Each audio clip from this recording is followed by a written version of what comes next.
not easy to provoke a battle, and fighting will be to your disadvantage.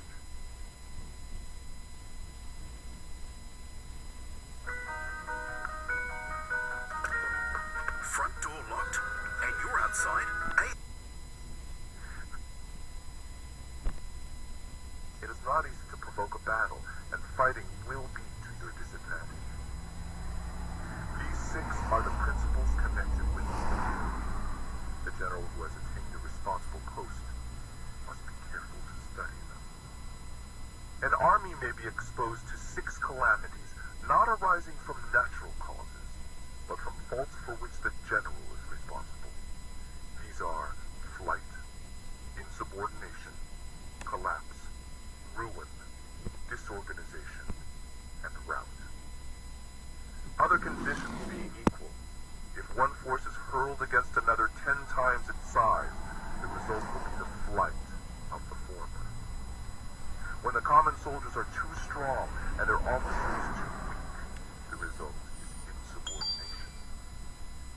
When the officers are too strong and the common soldiers too weak, the result is collapse. When the higher officers are angry and insubordinate, and on meeting the enemy give battle on their own account from a feeling of resentment, before the commander-in-chief can tell whether or not he is in a position to fight, the result is ruin. When the general is weak and without authority, when his orders are not clear and distinct, when there are no fixed duties assigned to officers and men, and the ranks are formed in a slovenly, haphazard manner, the result is utter disorganization. When a general, unable to estimate the enemy's strength, allows an inferior force to engage a larger one, or hurls a weak detachment against a powerful one, and neglects to place picked soldiers in the front rank, the result must be a rout. These are 6 ways of courting defeat, which must be carefully noted by the general who has attained a responsible post. The natural formation of the country is the soldier's best ally, but the power of estimating the adversary, of controlling the forces of victory, and of shrewdly calculating difficulties, dangers, and distances constitutes the test of a great general. He who knows these things, and in fighting puts his knowledge into practice, will win his battle.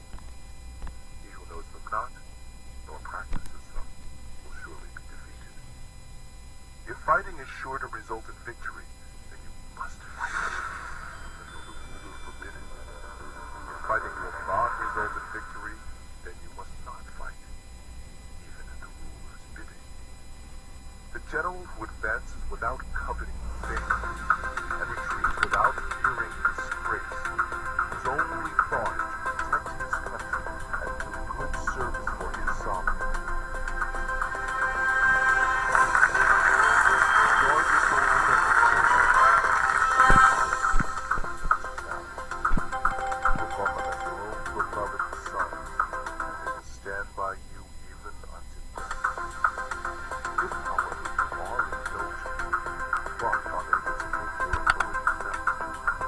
Kind-hearted, but unable to enforce your commands, and incapable, moreover, of quelling disorder, then your soldiers must be likened to spoiled children.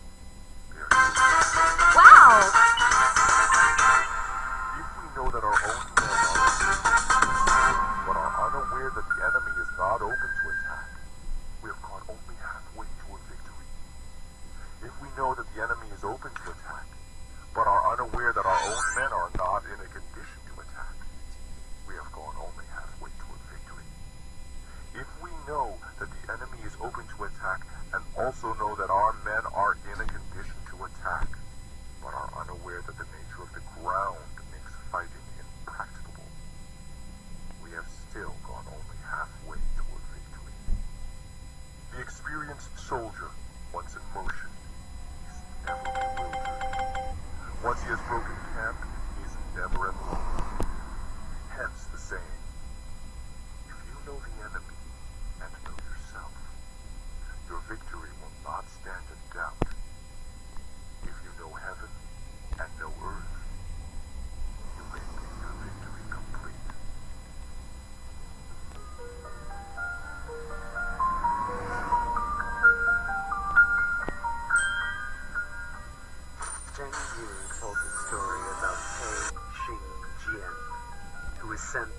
punitive expedition against the Turkic tribes.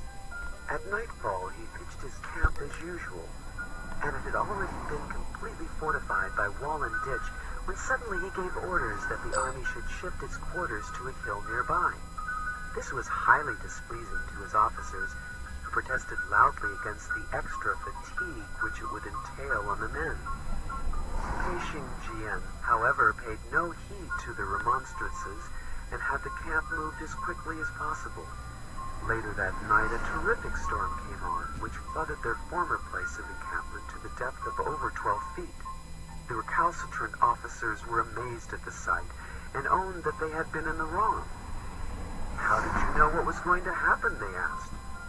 Peishing Jian replied, "From this time forward, be content to obey orders without asking unnecessary questions."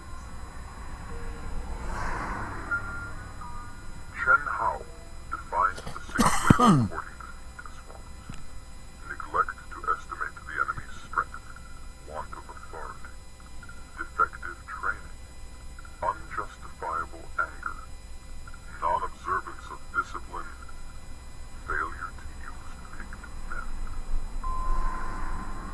Du Mu told the story of the famous General Wu Qi. He wore the same clothes and ate the same food as the meanest of his soldiers, refused to have either a horse to ride or a mat to sleep on, carried his own surplus rations wrapped in a parcel, and shared every hardship with his men. One of his soldiers was suffering from an abscess, and Wu Qi himself sucked out the virus. The soldier's mother, hearing this, began wailing and lamenting. Somebody asked her, "Why are you crying? Your son is only a common soldier, and yet the commander-in-chief himself has sucked the poison from his sore." The woman replied, "Many years ago, Lord Wu performed a similar service for my husband, who never left him afterward, and finally met his death at the hands of the enemy. And now that he has done the same for my son, he too will fall fighting I know not where." Li Chuan tells similarly of the Viscount of Chu, whose soldiers were suffering severely from the cold. He made a round of the whole army, comforting and encouraging the men, and straightway they felt as if they were clothed in garments lined with silk. Du Mu told the story of Lu Meng during the occupation of the town of Jiangling. He had given orders to his army not to molest the inhabitants, nor take anything from them by force. Nevertheless, a certain officer serving under his banner, who happened to be from the same town as the general, ventured to appropriate a mantle hat belonging to one of the people in order to wear it over his regulation helmet, as protection against the rain. Lu Meng considered the fact that his being a native of the same town as the culprit should not be allowed to palliate a clear breach of discipline, and accordingly he ordered his summary execution, tears rolling down his face. However, as he did so, this act of severity filled the army with wholesome awe, and from that time forth, even articles dropped on the highway were not picked up.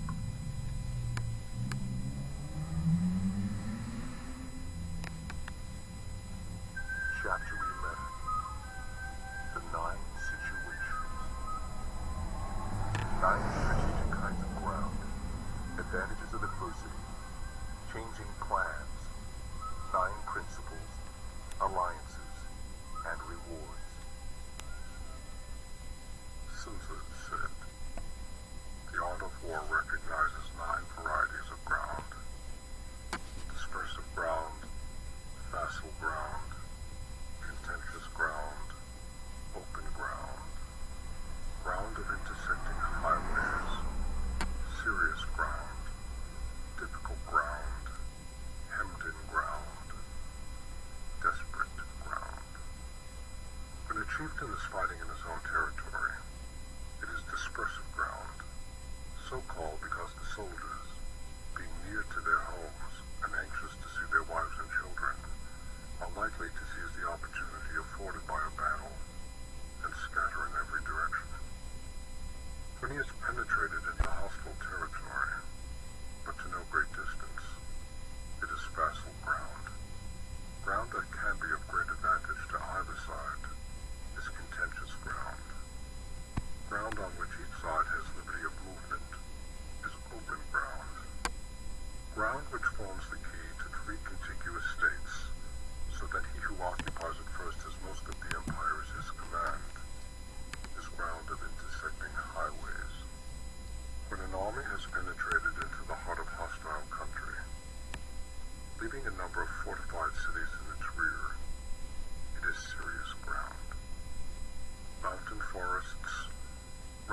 steppes, marshes, and fens, all country that is hard to traverse. This is difficult ground. Ground which is reached through narrow gorges, and from which we can only retire by tortuous paths, so that a small number of the enemy would suffice to crush a large body of our own men. This is hemmed-in ground. Ground on which we can only be saved from destruction by fighting without delay. This is desperate ground. On dispersive ground, therefore, fight not. On facile ground, halt not. On contentious ground, attack not. On open ground, do not try to block the enemy's way. On ground and intersecting highways, join hands with your allies. On serious ground, gathering provisions from all sides. On difficult ground, keep steadily on the march. On hemmed-in ground, resort to stratagem. On desperate ground, fight. Those who were called skillful leaders of old knew how to drive a wedge between the enemy's front and rear, to prevent cooperation between his large and small divisions, to hinder the good troops from rescuing the bad, the officers from rallying their men. When the enemy's men were scattered, they prevented them from gathering.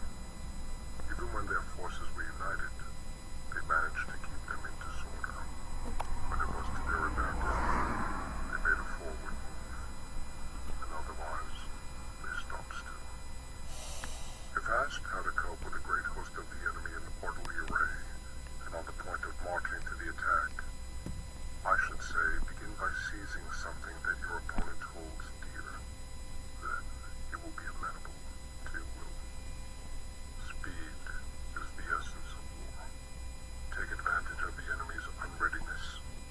Make your way by unexpected routes, and attack unguarded spots. The following are the principles to be observed by an invading force. The further you penetrate into a country, the greater will be the solidarity of your troops, and thus the defenders will not prevail against you. Make forays in fertile country in order to supply your army with food. Carefully study the well-being of your men, and do not overtax them. Concentrate your energy and hoard your strength. Keep your army continually on the move, and devise unfathomable plans.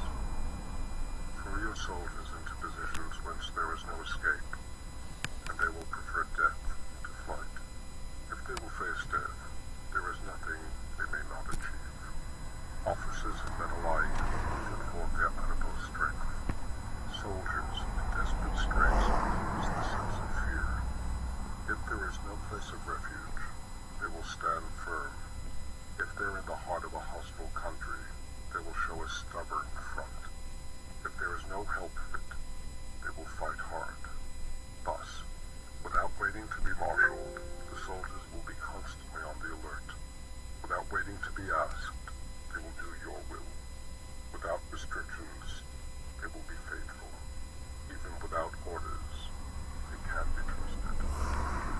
Prohibit the studying of omens, and do away with superstitious doubts. Then, until death itself comes.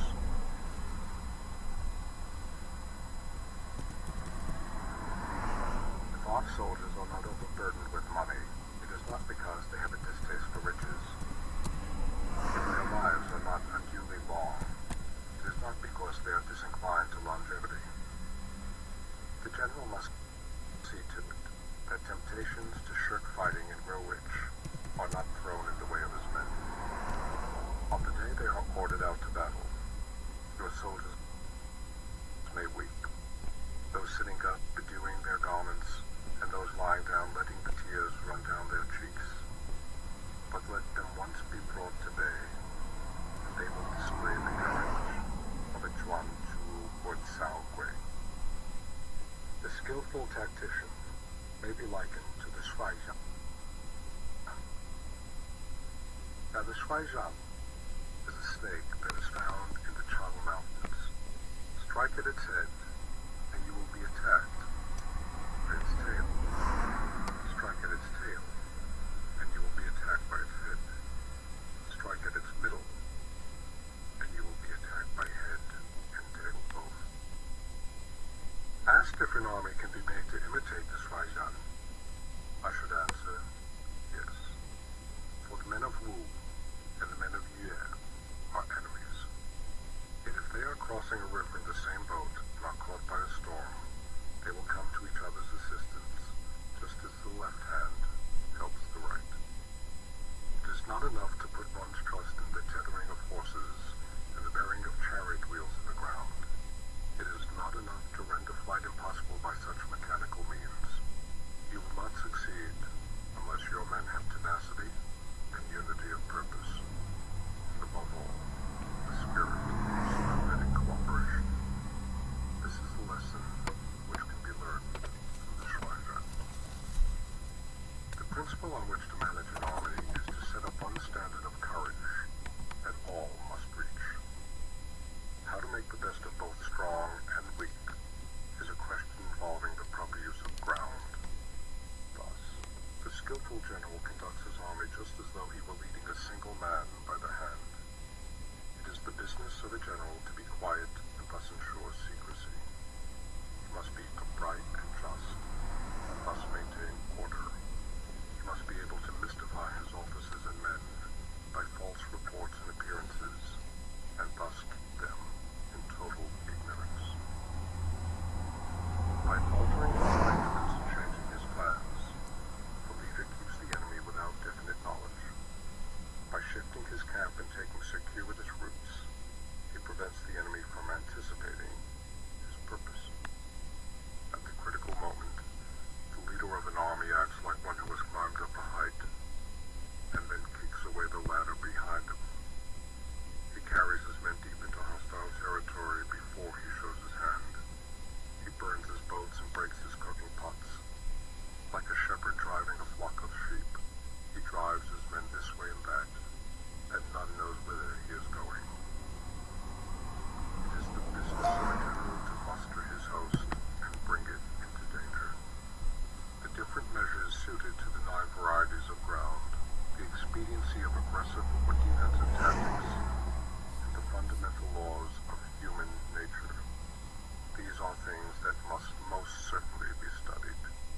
When invading hostile territory, the general principle is that penetrating deeply brings cohesion. Penetrating but a short way means dispersion. When you leave your own country behind and take your army across neighboring territory, you find yourself on critical ground. When there are means of communication on all 4 sides, the ground is one of the intersecting highways. When you penetrate deeply into a country, it is serious ground. When you penetrate but a little way, it is facile ground. When you have the enemy's strongholds on your rear and narrow passes in front, it is hemmed in ground. When there is no place of refuge at all, it is desperate ground. Therefore, on dispersive ground, I would inspire my men with unity of purpose. On facile ground, I would see that there is close connection between all parts of my army. On contentious ground, I would hurry up my rear guard. On open ground, I would keep a vigilant eye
book is right, bring it before their eyes, but tell them nothing when the situation is weak.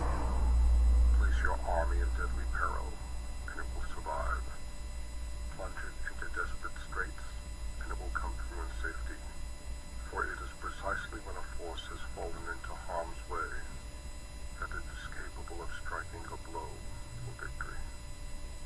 Success in warfare is gained by carefully accommodating ourselves to the enemy's purpose. By persistently hanging on the enemy's flank, we shall succeed in the long run in killing the commander-in-chief. This is called the ability to accomplish a thing by sheer cunning.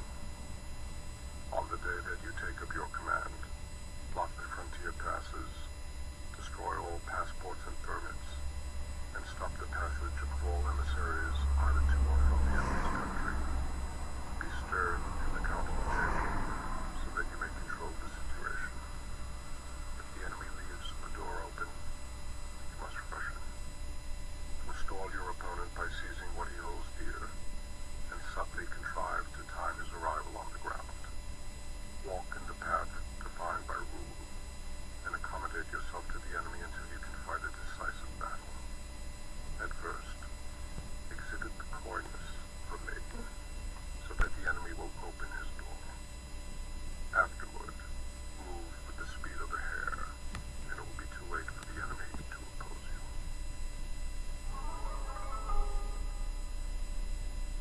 Chen Hao said, "To be on desperate ground is like sitting in a leaking boat, or crouching in a burning house."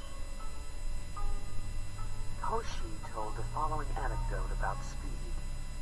Li Jing was sent to reduce the rebel Shao Xian, who had set up as emperor at Qingzhou Fu. It was autumn, and the Yangtze being then in flood, Shao Xian never dreamt that his adversary would venture to come down through the gorges, and consequently made no preparations.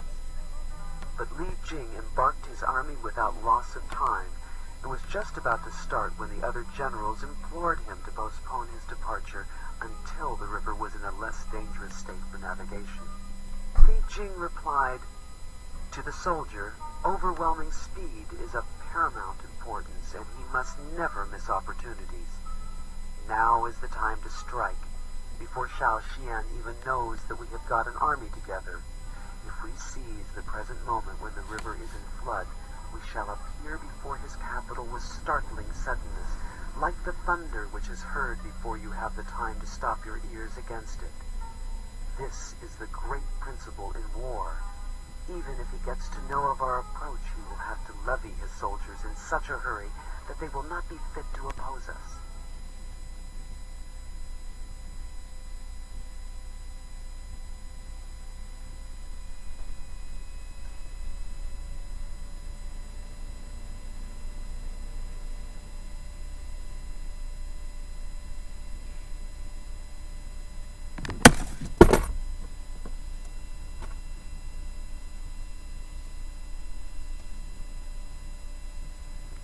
Thus the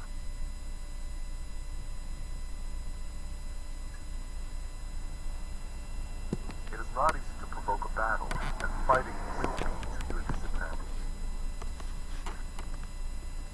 Đời nhiều người bạc phúc nhưng trời trêu người bạc nhược. Mình thì chậm 10 bước cung cầu theo người đặt cược. Trò chơi cuộc đời. These six are the principles connected with Earth.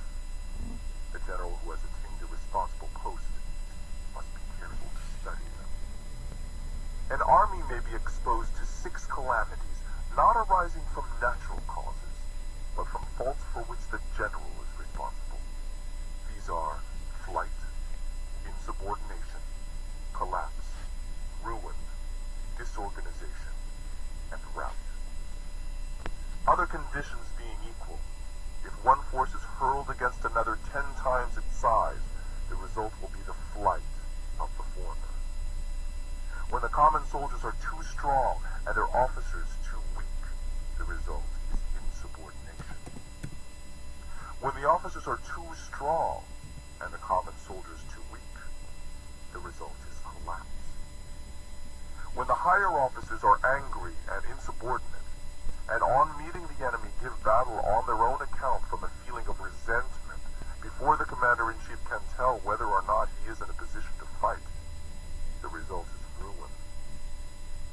general is weak and without authority, when his orders are not clear and distinct, when there are no fixed duties assigned to officers and men, and the ranks are formed in a slovenly, haphazard manner, the result is utter disorganization.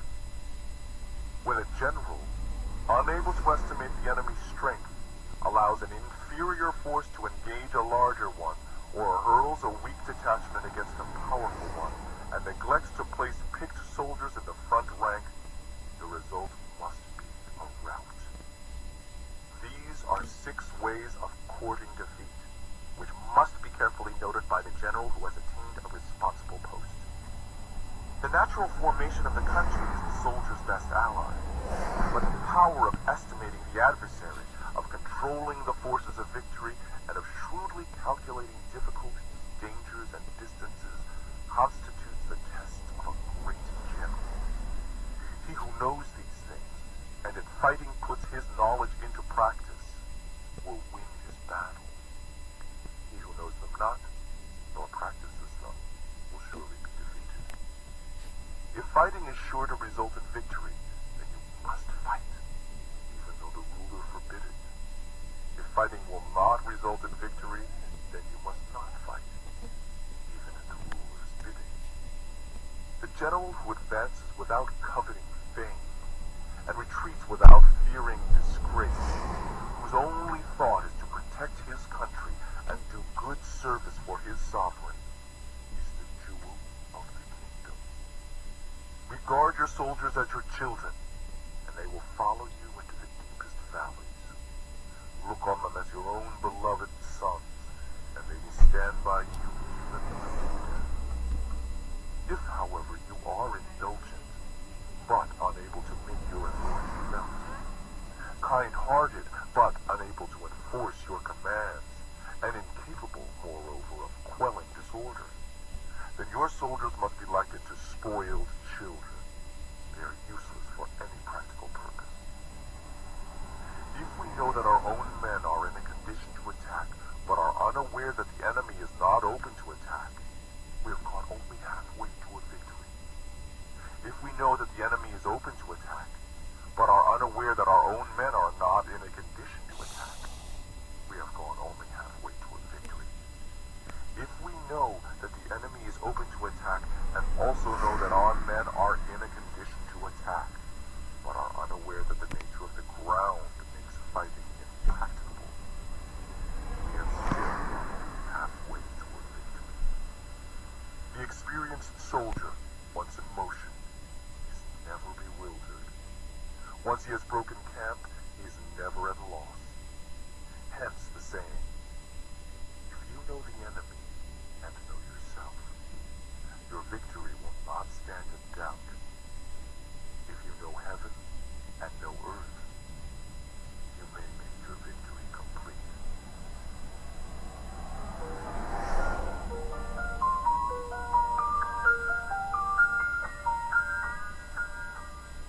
Zheng Yu told the story about Pei Xingjian, who was sent on a punitive expedition against the Turkic tribes. At nightfall, he pitched his camp as usual, and it had already been completely fortified by wall and ditch when suddenly he gave orders that the army should shift its quarters to a hill nearby. This was highly displeasing to his officers, who protested loudly against the extra fatigue which it would entail on the men. Pei Xingjian, however, paid no heed to their remonstrances and had the camp moved as quickly as possible. Later that night, a terrific storm came on, which flooded their former place of encampment to the depth of over 12 feet. The recalcitrant officers were amazed at the sight and owned that they had been in the wrong. "How did you know what was going to happen?" they asked. Pei Xingjian replied, "From this time forward, be content to obey orders without asking unnecessary questions." Chen Hao defined the 6 ways of courting defeat as follows: neglect to estimate the enemy's strength, want of authority, defective training, unjustifiable anger, non-observance of discipline, failure to choose picked men. told the story of the famous General Wu Qi. He wore the same clothes and ate the same food as the meanest of his soldiers, refused to have either a horse to ride or a mat to sleep on, carried his own surplus rations wrapped in a parcel, and shared every hardship with his men. One of his soldiers was suffering from an abscess, and Wu Qi himself sucked out the virus. The soldier's mother, hearing this, began wailing and lamenting. Somebody asked her, "Why are you crying? Your son is only a common soldier, and yet the commander-in-chief himself has sucked the poison from his sword." The woman replied, "Many years ago, Lord Wu performed a similar service for my husband, who never left him afterward, and finally met his death at the hands of the enemy. And now that he has done the same for my son, he too will fall fighting I know not where." Li Chuan tells similarly of the Viscount Shu, whose soldiers were suffering severely from the cold. He made a round of the whole army, comforting and encouraging the men, and straightway they felt as if they were clothed in garments lined with silk. Dulu told the story of Lu Meng during the occupation of the town of Jiangli. He had given orders to his army not to molest the inhabitants nor take anything from them by force. Nevertheless, a certain officer serving under his banner, who happened to be from the same town as the general, ventured to appropriate a bamboo hat belonging to one of the people in order to wear it over his regulation helmet as protection against the rain. Lu Meng considered the fact that his being a native of the same town as the culprit should not be allowed to palliate a clear breach of discipline, and accordingly he ordered his summary execution, tears rolling down his face, however, as he did so. This act of severity filled the army with wholesome awe, and from that time forth, even articles dropped in the highway were not picked up.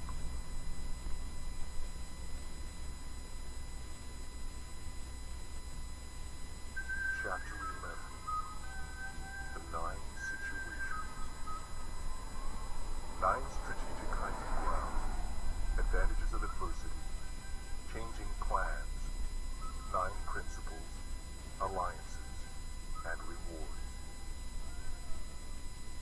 Sun Tzu said, "The art of war recognizes 9 varieties of ground: dispersive ground, facile ground, contentious ground, open ground, ground of intersecting highways, serious ground, difficult ground, hemmed-in ground, desperate ground."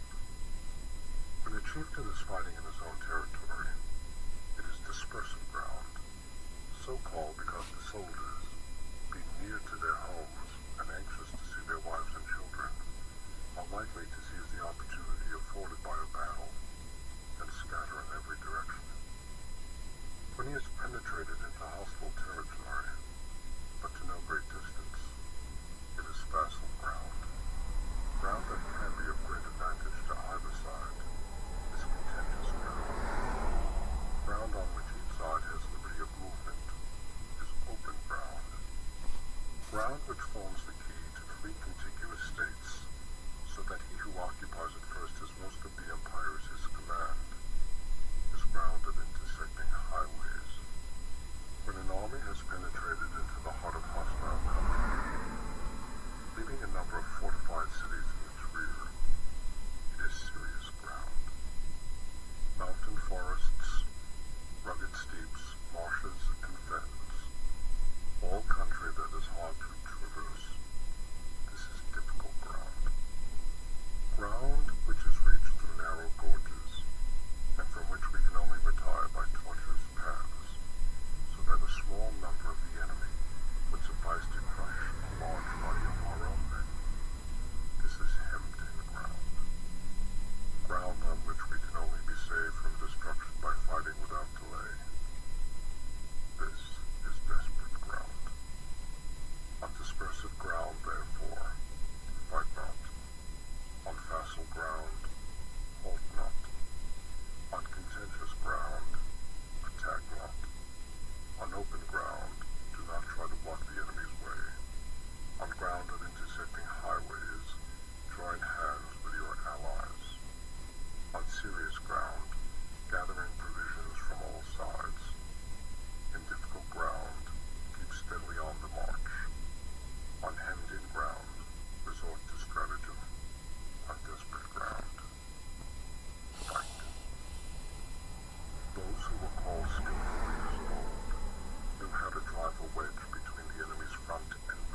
feel burdened with money, it is not because they have a distaste for riches. If their lives are not unduly long, it is not because they are disinclined to longevity. The general must see to it that temptations to shirk fighting and grow rich are not thrown in the way of his men.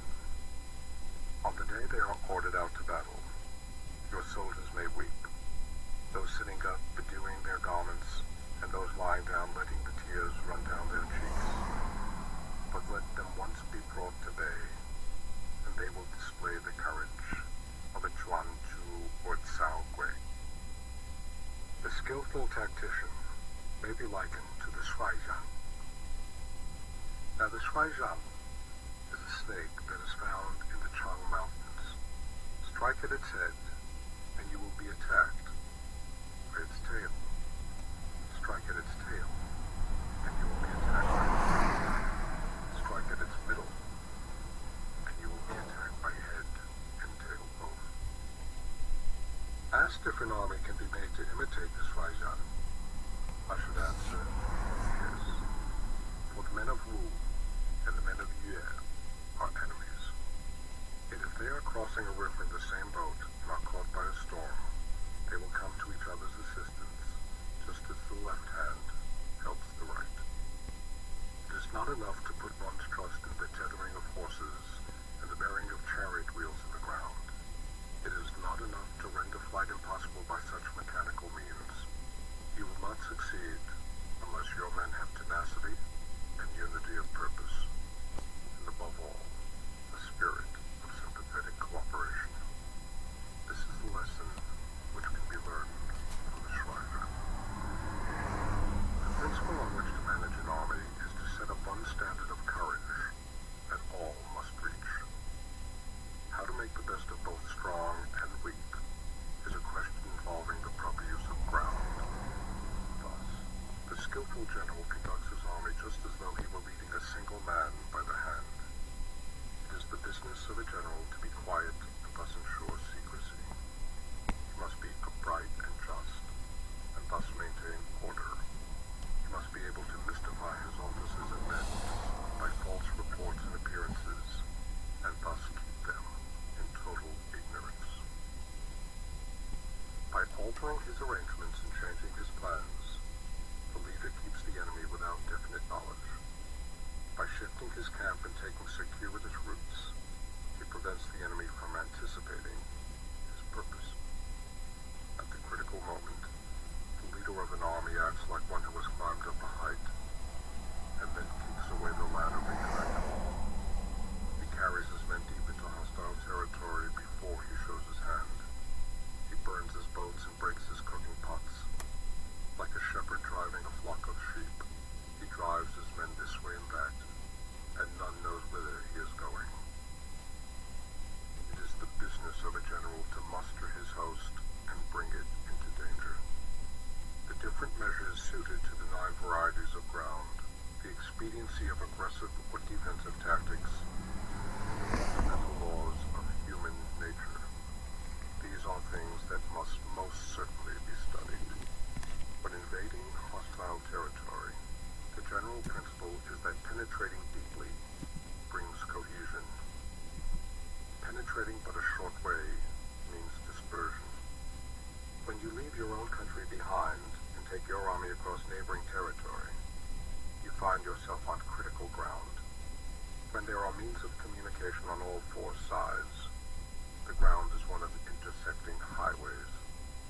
When you penetrate deeply into a country, it is serious ground. When you penetrate but a little way, it is facile ground. When you have the enemy's strongholds on your rear and narrow passes in front, it is hemmed in ground. When there is no place of refuge at all, it is desperate ground. Therefore, on dispersive ground, I would inspire my men with unity of purpose.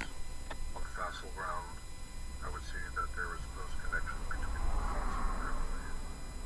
On contentious ground, I would hurry up my rear guard. On open ground, I would keep a vigilant eye on my defenses.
overawes his opponents, and their allies are prevented from joining against him. Hence, he does not strive to ally himself with all and sundry, nor does he foster the power of other states. He carries out his own secret designs, keeping his antagonists in awe. Thus, he is able to capture their cities and overthrow their kingdoms. Bestow rewards without regard to rule.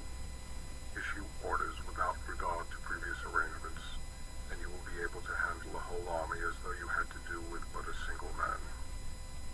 Confront your soldiers with the deed itself. Never let them know your design. When the outlook is bright, bring it before their eyes, but tell them nothing when the situation is gloomy. Place your army in deadly peril, and it will survive. Plunge it into desperate straits, and it will come through in safety. For it is precisely when a force has fallen into harm's way that it is capable of striking a blow for victory. Success in warfare is gained by carefully accommodating ourselves to the enemy's purpose. By persistently hanging on the enemy's flank, we shall succeed in the long run in killing the commander-in-chief. This is called the ability to accomplish a thing by sheer cunning. On the day that you take up your command, block the frontier passes, destroy all passports and permits, and stop the passage of all emissaries either to or from the enemy's country. Be stern in the council chamber, so that you may control the situation. If the enemy leaves the door open, you must rush him. Forestall your opponent by seizing what he holds dear, and subtly contrive to time his arrival on the ground. Walk in the path defined by rules, and accommodate yourself to the enemy until you can fight a decisive battle. At first, exhibit the coyness of a maiden, so that the enemy will open his door. Afterward, move with the speed of a hare, and it will be too late for the enemy to oppose you.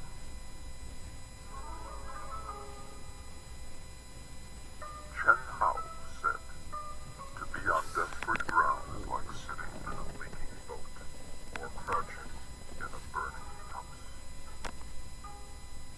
Toshi told the following anecdote about speed. Li Jing was sent to reduce the rebel Xiao Xian, who had set up as emperor at Qingzhou Fu. It was autumn, and the Yangtze being then in flood, Xiao Xian never dreamt that his adversary would venture to come down through the gorges, and consequently made no preparations. But Li Jing embarked his army without loss of time, and was just about to start when the other generals implored him to postpone his departure until the river was in a less dangerous state of navigation. Li Jing replied, "To the soldier, overwhelming speed is of paramount importance, and he must never miss opportunity. Time to strike, before Xiao Xian even knows that we have got an army together. If we seize the present moment when the river is in flood, we shall appear before his capital with startling suddenness, like the thunder which is heard before you have the time to stop your ears against it. This is the great principle in war. Even if he gets to know of our approach, he will have to levy his soldiers in such a hurry that they will not be fit to oppose us. Thus the full fruits of victory will be ours." All came about as he predicted, and Xiao Xian was obliged to surrender, nobly stipulating that his people should be spared, and he alone suffer the penalty of death. Shen told this story of General Wang Jian, who had invaded the Shu state. In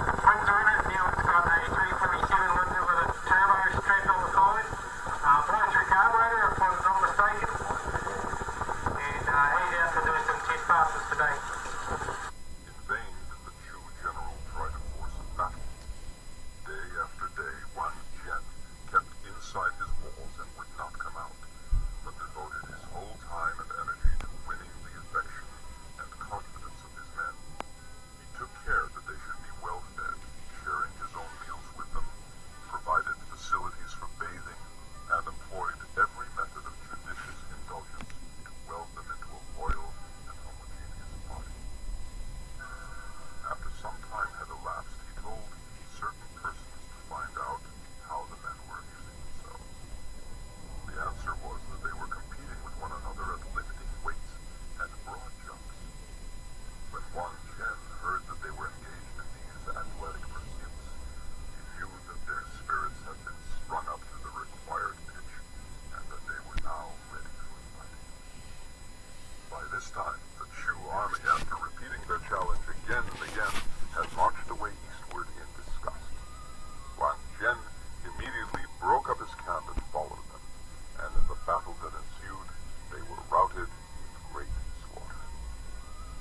Cao Gong said this of soldiers weeping.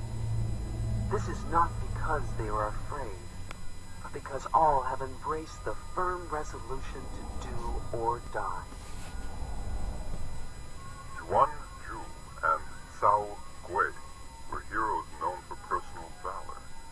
Yuan Zhu committed an assassination at the cost of his own life, while Cao Gui, during a delicate treaty negotiation, held a knife against the chest of his opponent until he was promised full restitution of land. Do you said, burn your baggage, throw away your supplies, choke up the wells, destroy your cooking stoves, and make it plain to your men that they cannot survive but must fight to the death. Mei Yao Chen said, the only chance of life lies in freedom. Zhang, speaking of being involved in perilous position, told this story. When Pan Chao arrived at Shanshan, Huang, the king of the country, received him with great politeness and respect. But shortly afterward, his behavior underwent a sudden change, and he became remiss and negligent. Pan Chao spoke about this to his officers. Have you not noticed, he said, that Huang's polite attentions are on the wing? This must signify that envoys have come from the northern barbarians, and that consequently he is in a state of indecision, not knowing with which side to throw in his lot.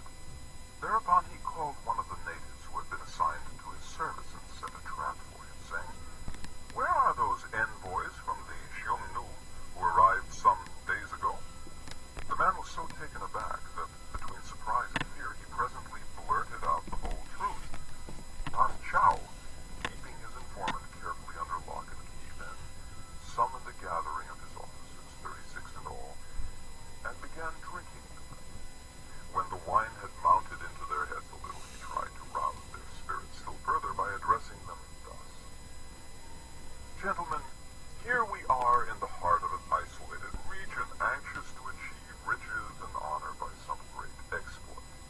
Now it happens that an ambassador from the Xiongnu arrived in this kingdom only a few days ago, and the result is that the respectful courtesy extended toward us by our royal host has disappeared. Should this envoy prevail upon him to seize our party and hand us over to the Xiongnu, our bones will become food for the wolves of the desert. What are we to do?" With one accord, the officers replied, "Standing as we do in peril of our lives, we will follow our commander through life and death." Mei Yao Chen constructed this chain of reasoning. In attacking a powerful state, if you can divide her forces, you will have a superiority in strength. If you have a superiority in strength, you will overawe the enemy. If you overawe the enemy, the neighboring states will be frightened. If the neighboring states are frightened, the enemy's allies will be prevented from joining her. Zhang Yu and Jin Lin said, "Your arrangements should not be divulged beforehand. There should be no fixity in your rules and arrangements."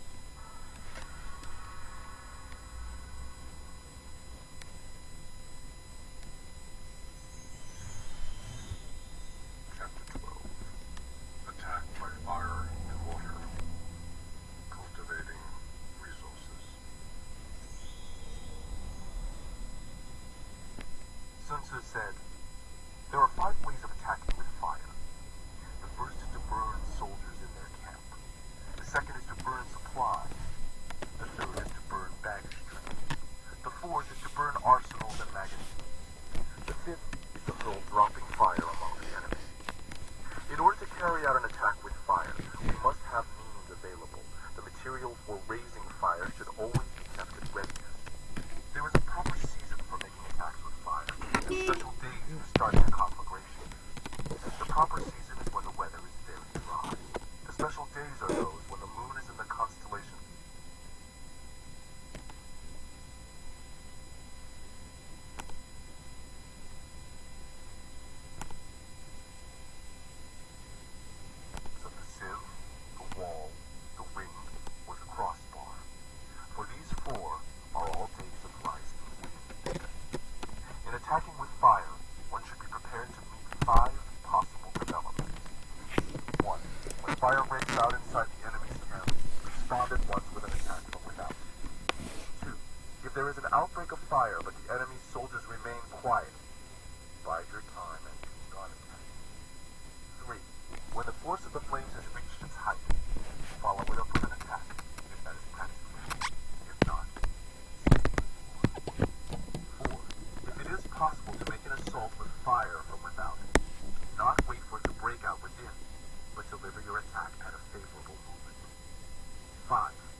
fire as an aid to the attack show intelligence. Those who use water as an aid to the attack gain an accession of strength. By means of water, an enemy may be intercepted, but not robbed of all his belongings.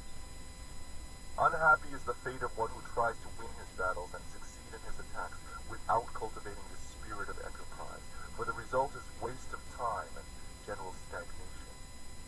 Hence the saying, the enlightened ruler lays his plans well ahead. The good general cultivates his resources. Move not unless you see an advantage. Use not your troops unless there is something to be gained. Fight not unless the position is critical. No ruler should put troops into the field merely to satisfy his own rage. No general should fight a battle simply out of anger. Anger may in time change to gladness. Vexation may be succeeded by content, but a kingdom that has once been destroyed can never come again to peace, nor can the dead ever be brought back to life.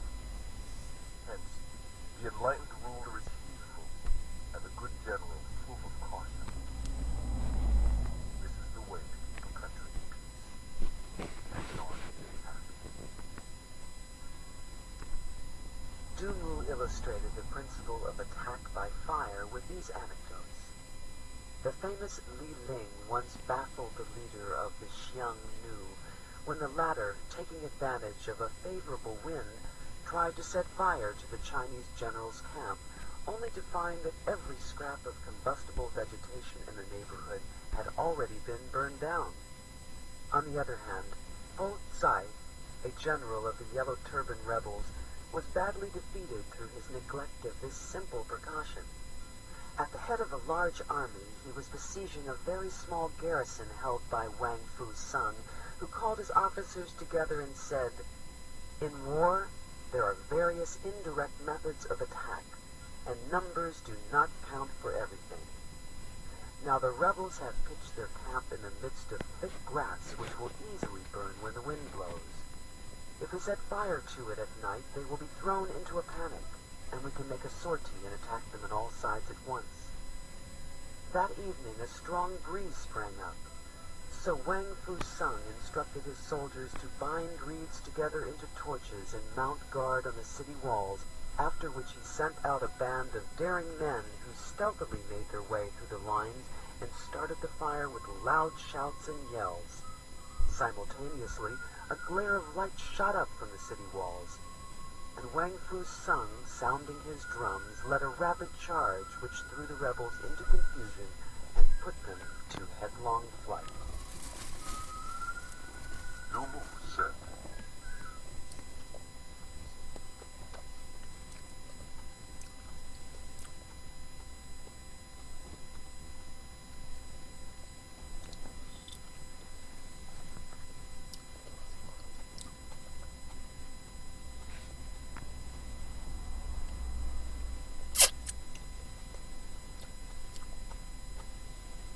"It is not easy to provoke a battle, and fighting will be to your disadvantage."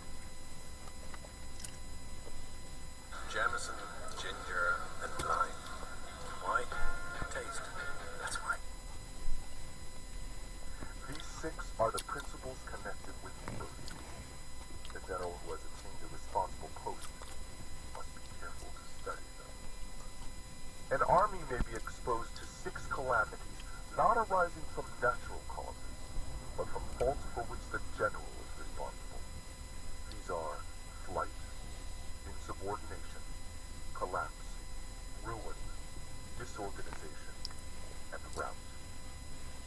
Other conditions being equal, if one force is hurled against another 10 times its size, the result will be the flight of the former. When the common soldiers are too strong and their officers too weak, the result is insubordination.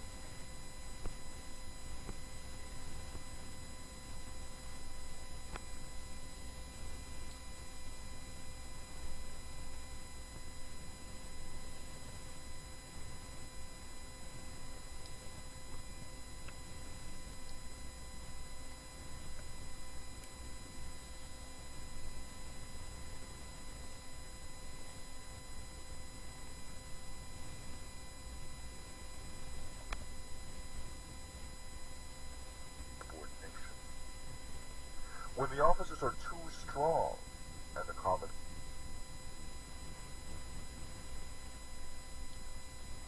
the soldiers too weak, the result is collapse. When the higher officers are angry